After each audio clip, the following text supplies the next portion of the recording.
Some of you guys that are listening to this podcast aren't dancers, but you are teachers and you're movers, and that is your life. So I understand that this chronic pain that you're feeling, it's a lot. It's tiring. It's stressful. People don't understand it. And there's a little bit, at least I experienced a little bit of shame. I can't place my finger on exactly why, but because I had prided myself on cross-training throughout my career, I felt sort of like, well, this shouldn't happen to me, and that I was at somehow fault for all this.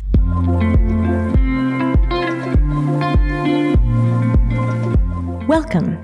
Stick around if you want to learn about the art and philosophy of beautiful movement mixed with evidence-based exercise science. We'll be having tough and inspiring conversations with other coaches, experts, artists, and athletes. Our goal is to challenge myths, explore concepts, and engage in healthy debate as we dive deep with intrigue and curiosity. I'm your host, Hannah Deutscher.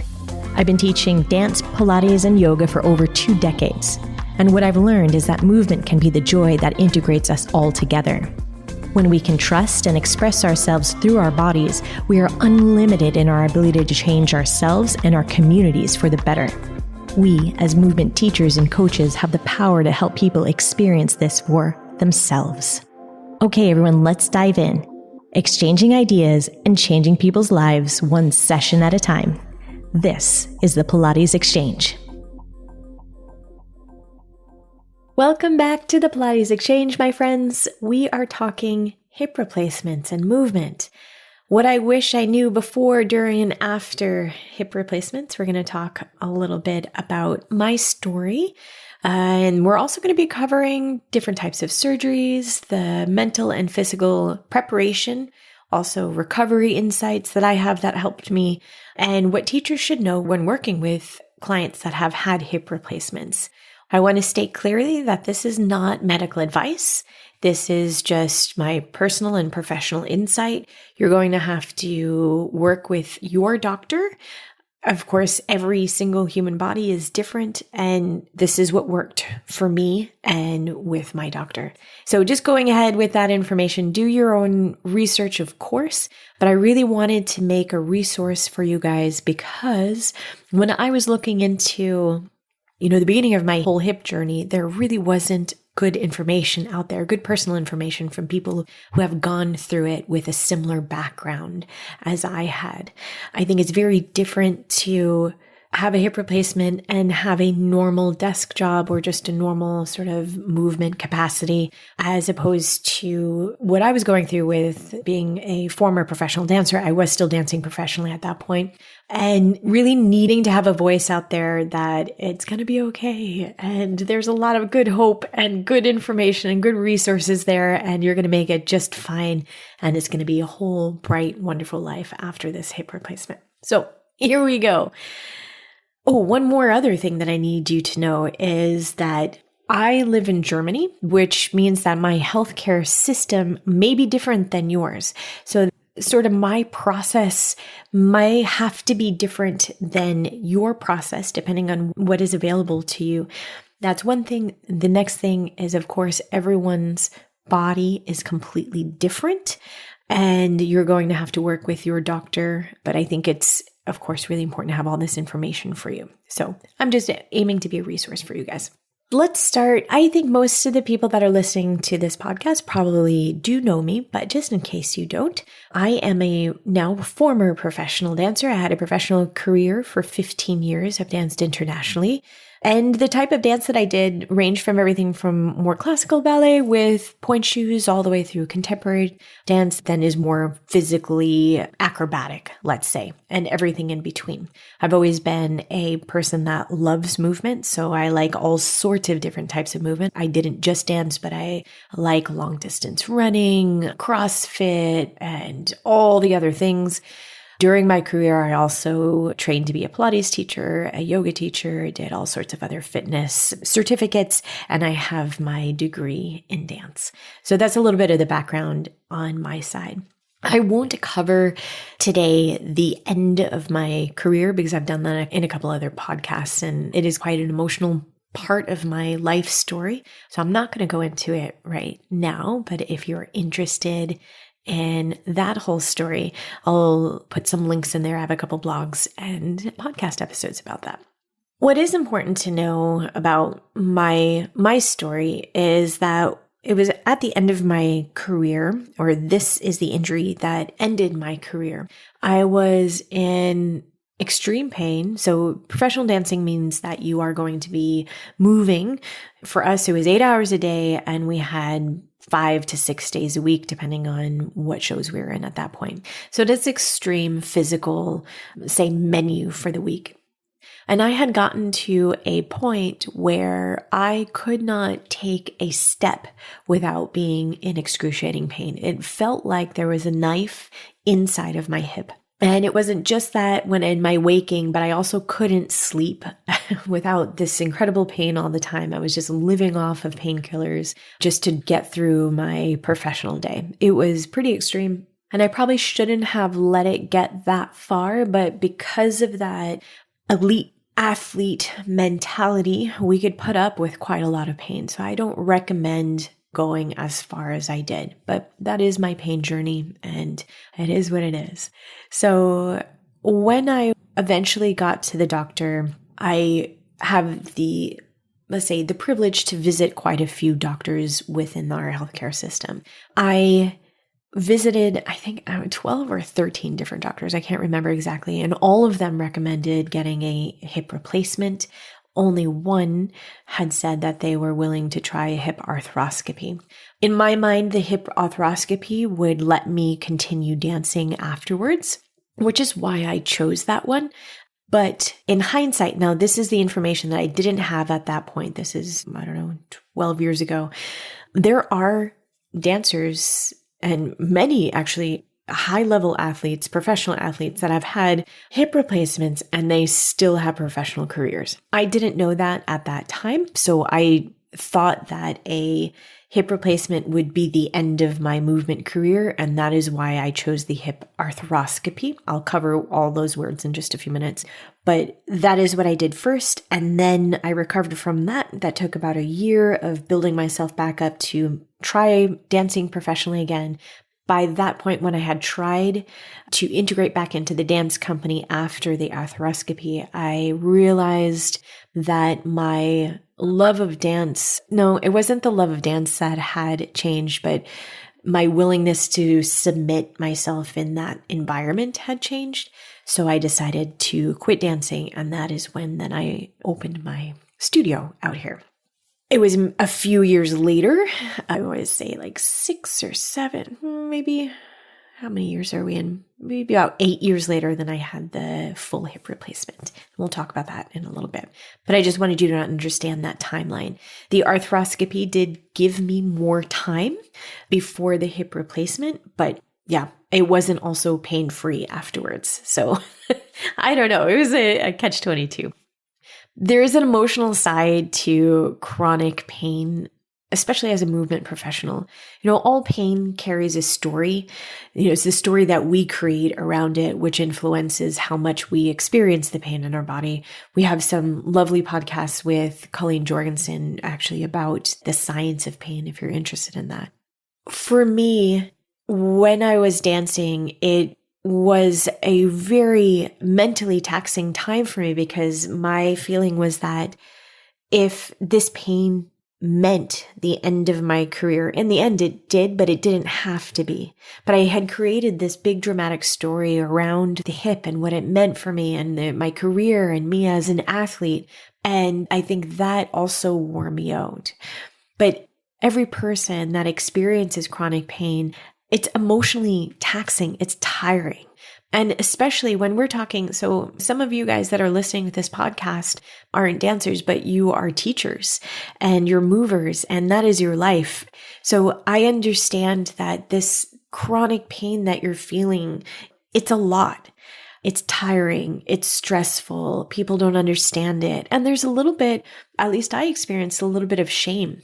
I can't place my finger on exactly why, but because I had prided myself on cross-training throughout my career, I felt sort of like, well, this shouldn't happen to me, and that I was at somehow fault for all this.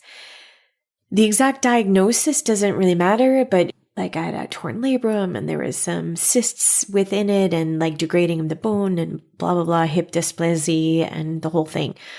The thing is, though, there shouldn't be shame for your body doing whatever it does. Like some parts of this are just genetic, or maybe you're really into doing some sort of sport that's a little bit harder on the joints and that's what comes out of it, but you love the sports and okay, that's great. Or some of us, there's traumatic injury that could happen and that leads you to a hip replacement. There's a lot of different things that can lead a person to be on this hip journey. After the arthroscopy, I ended up with a full hip replacement. There's also partial replacements. There's a whole lot of things that depending on what your personal journey is, you're going to have to check that out. Mine was an anterior approach and it's a full prosthetic hip. I did a lot of mental preparation going into the hip replacement, probably even more so than I did for the arthroscopy. With the arthroscopy, I was really in this mental mindset that I was going to be dancing again in the beginning of it. And then with the hip replacement, when I had finally decided to do it, I was sure, because I was already past my career, I already ended my career, that I wasn't going to be dancing. What was important to me, though, is that I would have full range of motion and that I was going to be back on my feet teaching and enjoying movement as fast as possible and as full as possible. That's my 2 cents there. It is a big decision to have the hip replacement. What I can say, though, is that it is a decision that I do not regret at all. Looking back, I might have even recommended to myself to have the full hip replacement instead of the arthroscopy. The arthroscopy was actually very hard to recover from in comparison to the replacement. But the decision making for me was, is this impeding on my quality of life? This pain that I'm experiencing. And at a certain point, it's tricky because I had to keep a log. I'm a very optimistic person. So there was like, oh yeah, it's not that bad. And especially with this old dancer mentality, it's not that bad. I can do it, like whatever. But it was affecting so many different aspects of my life. I wasn't sleeping well. I couldn't go out running anymore. I couldn't even go out for long walks or even hikes. I had to plan it. When I was going to sit down, I had to make sure that I always had pain medication. I had to divvy up my energy throughout the day to make sure that I had enough confidence in my hip to make it through the day. And at the end, that is what swayed my decision to have the replacement, is like, my quality of life was suffering so much. Like I couldn't justify, in the best part of my life, then having it compromised in there. And I had big expectations with this hip replacement that it was going to be afterwards phenomenal and be pain-free. And I am lucky that that's pretty much what happened. Like it was a recovery. I'm not going to lie. We're going to talk about this in a second. It is a recovery. Anyone that says, oh, it's an easy surgery. It's not an easy surgery. They're making that up. It is easier in comparison to some other things, but it's certainly an undertaking. I'm going to give you some tips on how to make it easier for yourself. But mentally, I don't think you should just think that you're going to jump out of bed and like be running. Although I do know people that have like started running a few weeks later, which is bonkers to me. That was not my case at all. But yes. So my expectations were just that this surgery was going to make me feel better, that I was going to have more quality of life, that I was going to be able to do my job better at the end of this. And that's what led me to say, yes, okay, let's get this done. I do want you to understand that there's a few different approaches to this surgery. So I'm going to just break them down for you, because a lot of the people think that there's only one way to do this. They hear hip replacement and they assume that there's just the one way, but the truth is that there's multiple surgical approaches and each one affects your healing, your movement restrictions, and what you could expect post-operation. And if you're a Pilates, yoga, bar, movement professional, or you teach someone who is, the approach does matter. So let's break it down. The posterior approach is coming from the back of the hip, and this is the most traditional and widely used. The surgeon enters through the gluteal muscles and cuts the soft tissue at the back of the hip. There's pros to this one. It's familiar to most surgeons. It is definitely the most widely recommended one because there's more easy visibility and access for the surgeons. The cons. This often comes with more movement restrictions post-op. So no hip flexion beyond 90 degrees, no internal rotation, and no crossing legs. It cuts through the external rotators and the gluteus maximus, which can impact recovery. There's also early on higher, say, chance of dislocation. So the risk is there, but that dislocation risk is still low overall for any of these surgeries. But you must make sure that those hip flexion beyond 90, no internal rotation, and no crossing the legs, crossing that midline. That is part of those cons. Some of those Pilates exercises, well, there's a lot within the Pilates movement methodology that would need to be modified for that. Anything with deep flexion, anything is going to need to not only just post-op, but longer time in the future, you're going to have to modify. So, and also yoga poses like pigeon or seated twists, they may also be contraindicated, but the surgeon will tell you what you can and cannot do with that. For me, when I heard those restrictions, I knew that I can't take this type of surgery because I wouldn't be able to keep that in my mind. When I'm teaching, I'm very, very physical. I like moving around, and I'm not going to be thinking about what I can and cannot do. I think the posterior approach is great if you just have, like I said, a normal job, do normal things in your life and not dancing around and doing all sorts of other things. There are also reasons why sometimes the posterior approach may be the only approach that is recommended from your doctor in your particular health case, right? So sometimes depending on how damaged the hip is, we have no other choice. I chose, though, because I had the opportunity to choose, I chose the anterior approach, which is the front of the hip. And the way that that one is done is they go through the muscle plane. So no muscles are cut there. They're just moved to the side. The pros is typically a faster recovery time. There's fewer post-op restrictions. So I followed my doctor's notes to a T. I was really meticulous about what my doctor recommended and what he didn't recommend. And I kept that in the end because I knew that I would not have any movement contraindications. I could do everything. But he did want me to go slow, especially because I am a very highly motivated person. So he made me promise that I wasn't, because I was feeling pretty good, he made me promise that I wasn't going to do too much too fast, because when they put, for me, the stem of the prosthetic in the femur, so right into that thigh bone, we decided for no cement that we would just let, because I'm young enough, we let the bone then heal around the prosthetic. And it takes a little bit longer for that one than if you were just to cement it in there. Some cons. So going back to that, that's why also I took a little bit longer for my recovery, because that's the approach that made the most sense for me and my little femur bones. There's cons. The cons of this type of approach, it's a steeper learning curve for the surgeon. It's not ideal for every body type. People that have maybe a little bit more weight or atypical anatomy may limit the use of this type of surgery. There is a risk of temporary nerve irritation in the thigh. That was my case. I really felt some stuff going in my thigh afterwards. Not very comfortable. It went away. And that's what the doctor said in the very beginning. It'll go away, but you just have to deal with it. It was very uncomfortable though. The movement implications. This is, I would say, probably the one that's most preferred. The anterior approach is most preferred by active people, clients and teachers, because you have an earlier return to functional movement.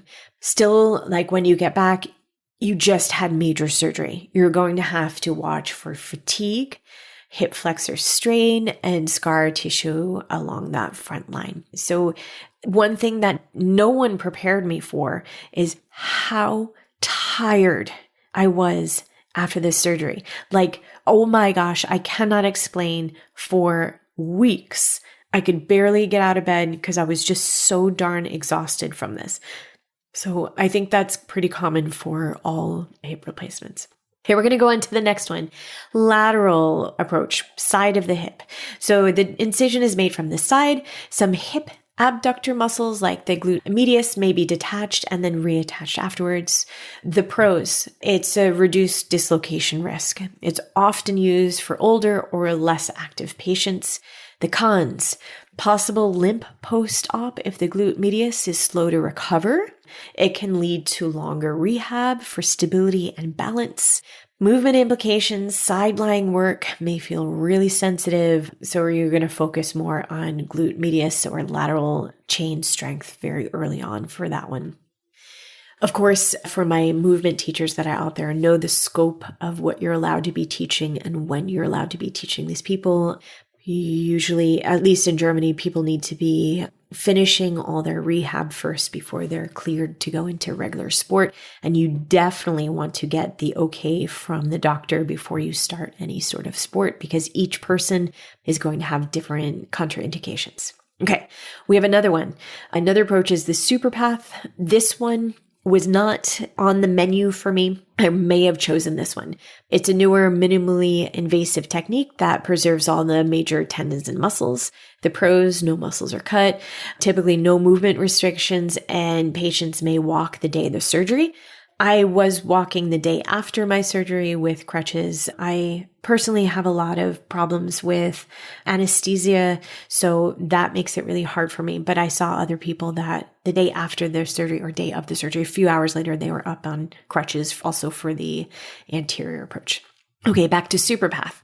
Cons. Fewer surgeons are trained in this method. You need to have, for all of these different methods, you have doctors that are really specialized in one way of doing this.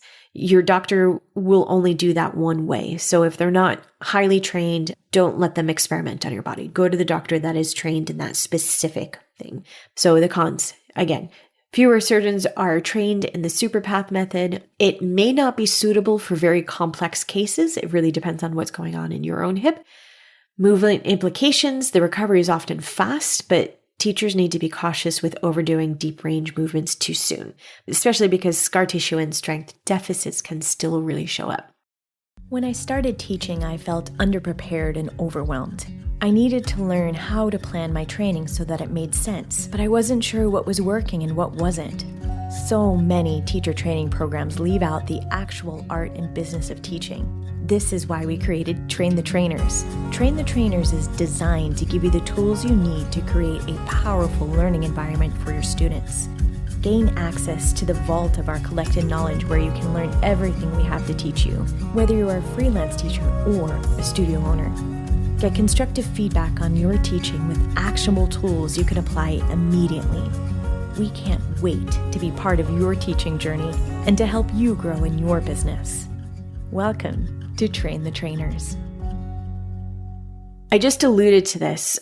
It's not just about the approach, it's about the surgeon. So as a movement professional, you're not looking for someone just to replace a joint. You want a surgeon who understands what you do for a living or your hobby.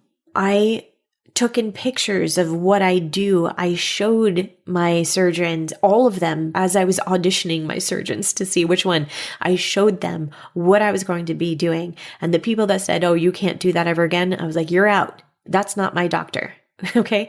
Because you want someone that supports an active recovery, that understands what you're going to be doing for a living, understand what you love to do, even if you're not teaching for a living or this, but also one that's not overly restrictive out of fear. It's important that they listen to your goals, whether it's dancing or demonstrating or kneeling or twisting or running again. There's no reason why you can't run. You want a person that's open for collaboration with physiotherapists or other movement specialists.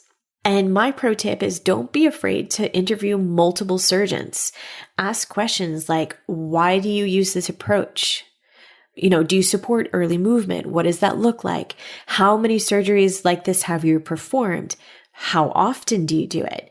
Do you treat other dancers, teachers, athletes, or other, physical people like that? Because you deserve work with a person that sees you as a whole person, not just this hip, not just the money that they're going to make during the surgery. And that's really important. You want to feel comfortable with your surgeon. And that actually has really important outcomes also to what's going to happen to you afterwards. If you trust your doctor, you will have a better outcome. I interviewed my people. I found my doctor and I was like, this is the guy,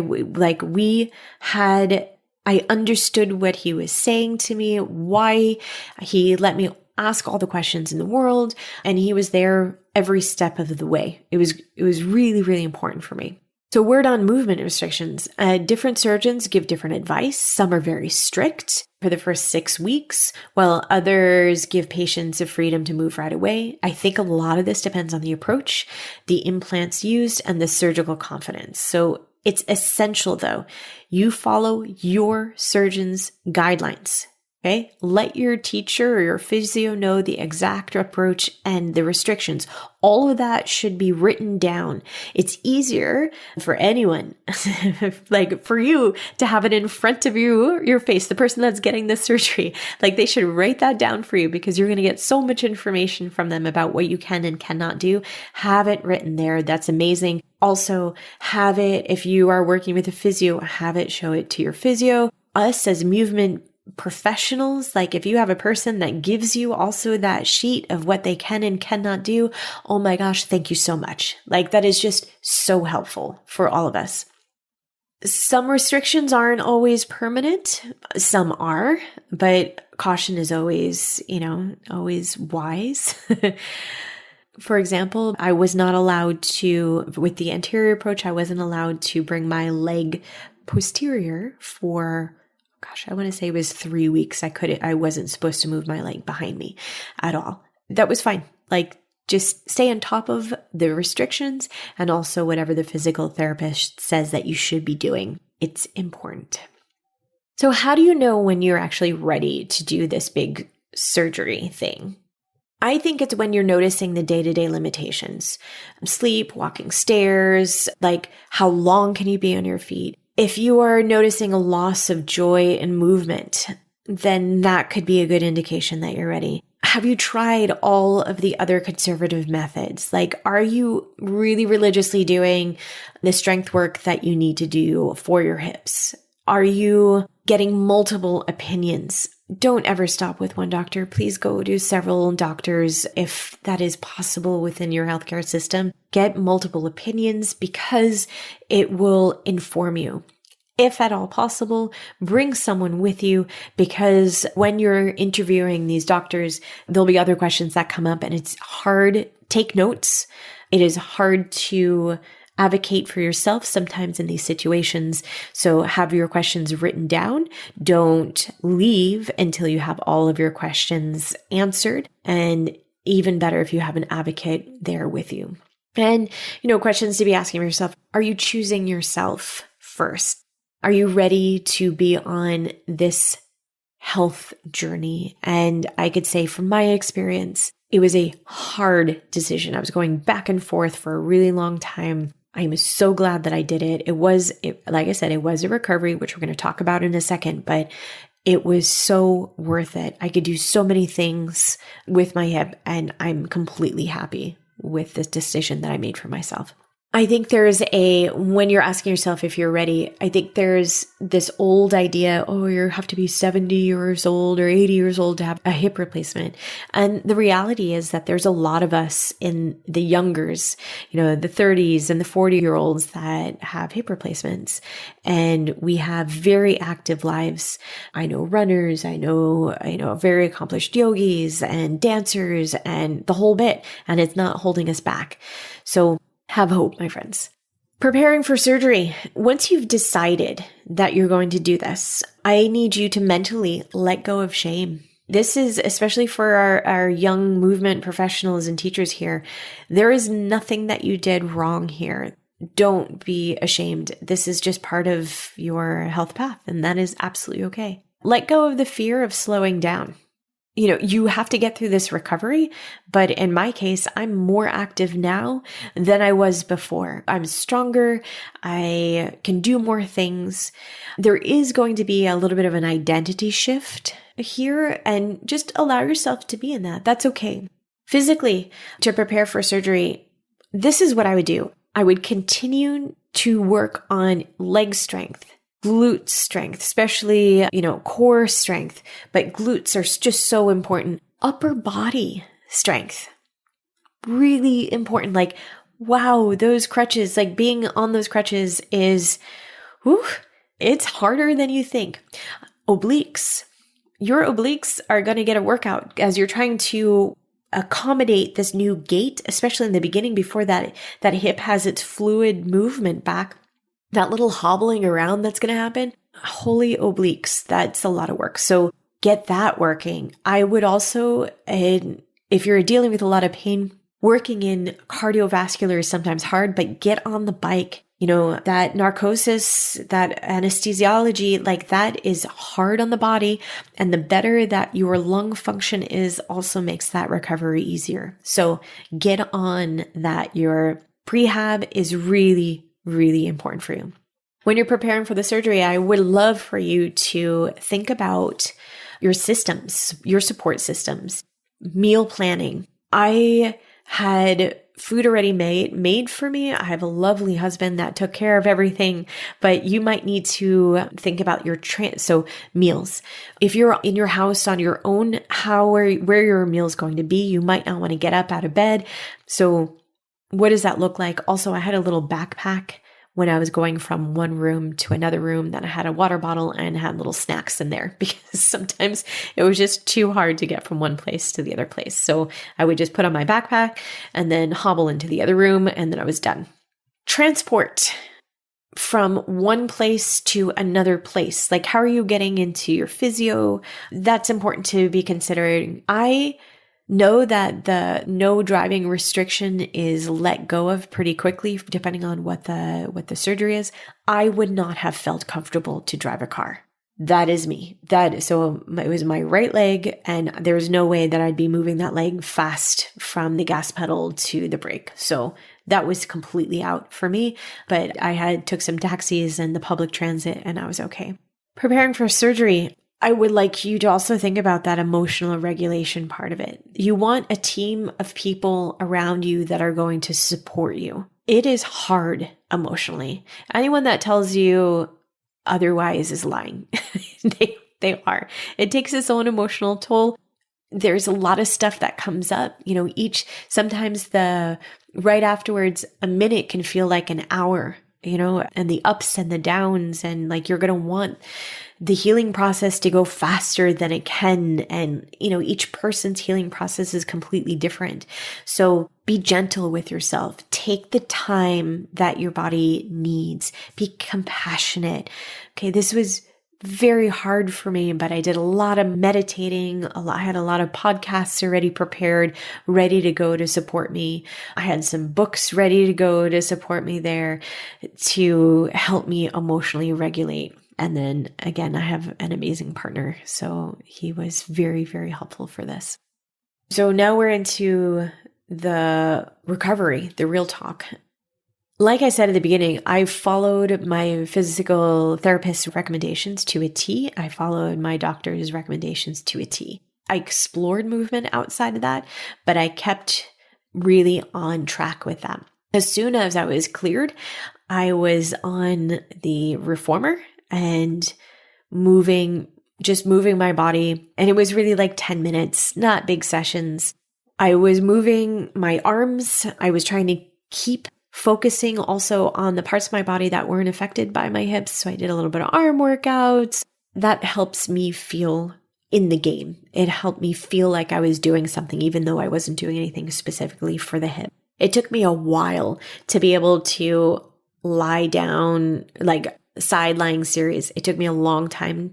Let's say what's long, maybe like 12 weeks to be able to lie comfortably on the side, because it just felt like there was a big tennis ball in my hip.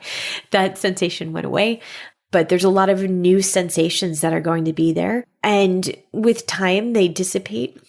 It gets weird too, especially if you're very embodied. There's no real sensation in the hip. But where your leg is in space, that felt a little bit weird because it wasn't really connected to what my brain was trying to suss out the information. So it took a while to be able to just stand on one leg and really have my good balance that's there. I started right off the bat doing easy balance challenges and really also working on my gait to make sure that it was very clean the way that I was walking. Take the time, have someone look at the way that you're walking.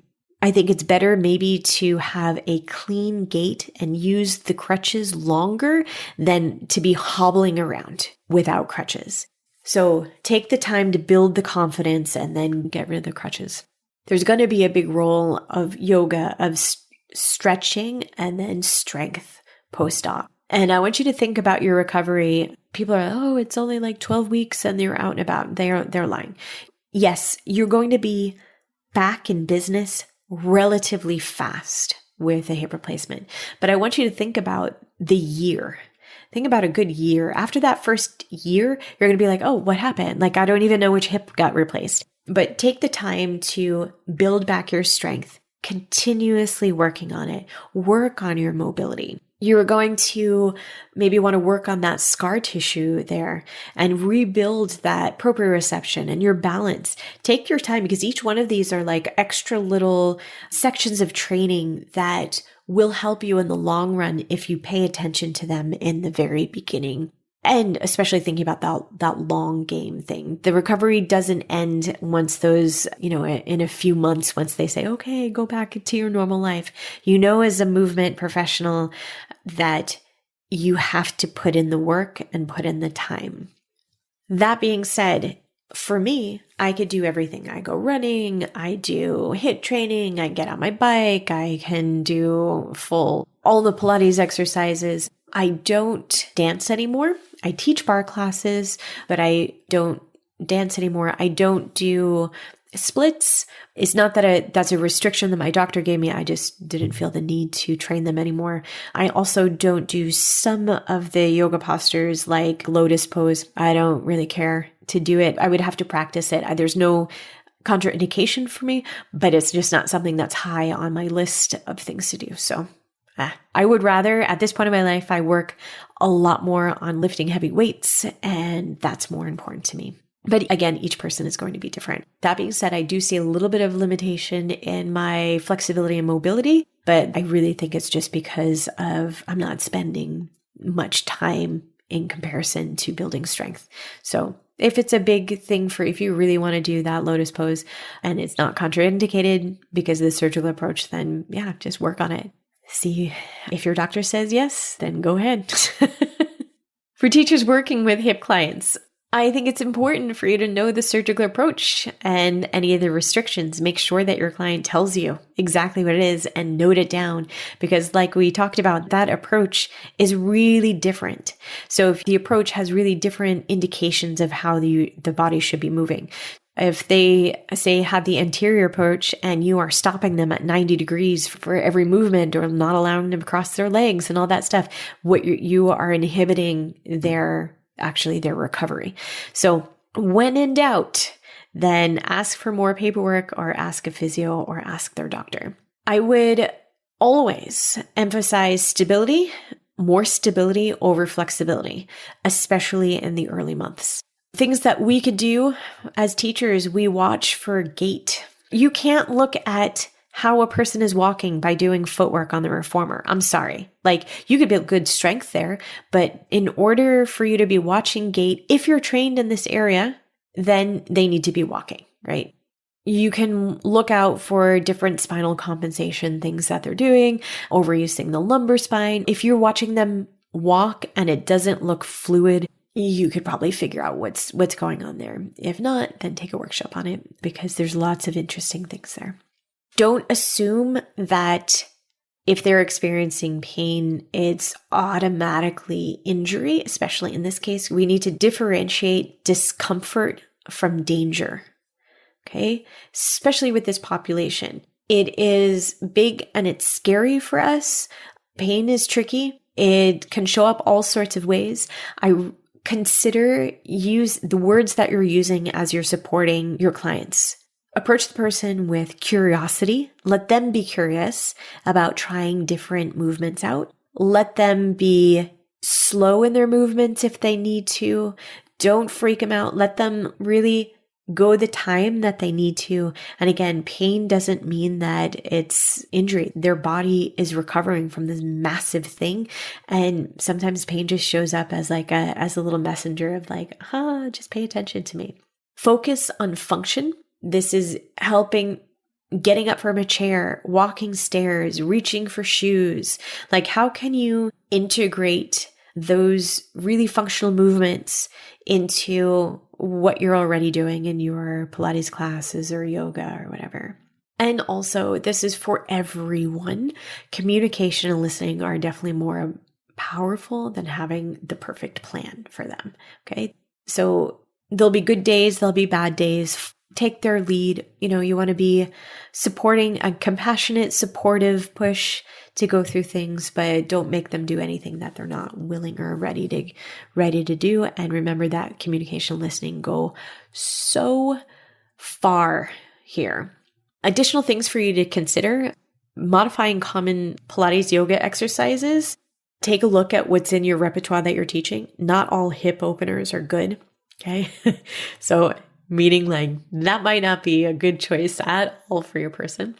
Reframing the goals of your clients post-surgery. In the beginning, let's focus less about performance and more about function. Get them living a functional, non-painful life. Remember, a lot of us that go into this surgery have been living with pain for years. And we're going to have to undo some bad movement patterns, that compensation patterns. So let's get into that area of helping them get into that good function stuff. I would like you to consider language sensitivity. Avoid terms like your bad hip or the weak side or all that kind of stuff doesn't help your people. So how are we naming that side? The right side, left side. Let's just keep it simple. Right side, left side, I want you to help your clients feel empowered rather than broken. And when in doubt, refer out. Always collaborate with your physios and your doctors.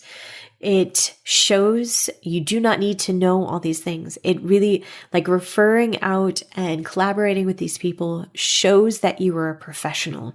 I hope this is helpful.